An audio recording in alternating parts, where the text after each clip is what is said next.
একঘেয়ে ফুলকপি খেয়ে বিরক্ত হয়ে গেছেন?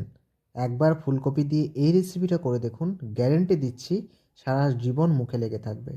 তার জন্য একটা মশলা করে নিতে হবে। জিরে, ধনে, গোলমরিচ, আদা, কাঁচা লঙ্কা, এটা একটা পেস্ট করে নেব। এরপর কড়াইয়ের মধ্যে দিয়ে দেব সর্ষের তেল।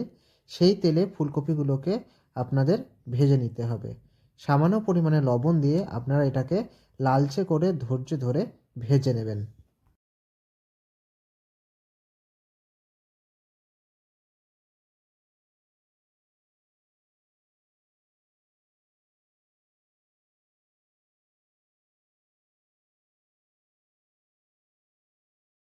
হয়ে গেলে এবার ফুলকপিগুলোকে আমরা তুলে নেব।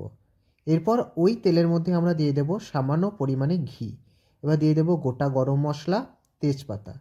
তারপরে ওই জিরে আদার যেটা পেস্ট ছিল সেই পেস্টটাকে আপনাদের এর মধ্যে দিয়ে দিতে হবে। দিয়ে বেশ কিছুক্ষণ নাড়তে থাকতে হবে।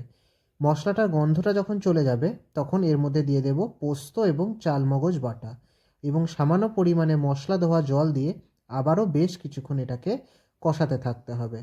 তারপর সামান্য পরিমাণে জল দিয়ে এটাকে কিছুক্ষণ আপনারা ফোটাবেন।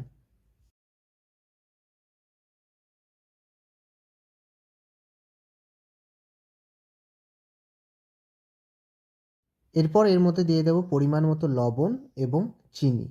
দিয়ে এবার ভেজে রাখা ফুলকপিগুলোকে এর মধ্যে দিয়ে দেব।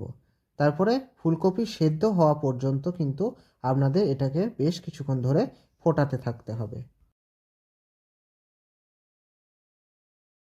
ঝোল ফুটে উঠলে এরপর এর মধ্যে দিয়ে দেবো গরম মশলা এবং কাসৌরি মেথি।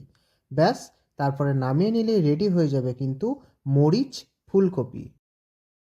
যদি আমার এই ইউনিক রেসিপি ভালো লেগে থাকে অবশ্যই লাইক করুন, শেয়ার করুন আর আমার চ্যানেলটিকে সাবস্ক্রাইব করে দেবেন। ধন্যবাদ।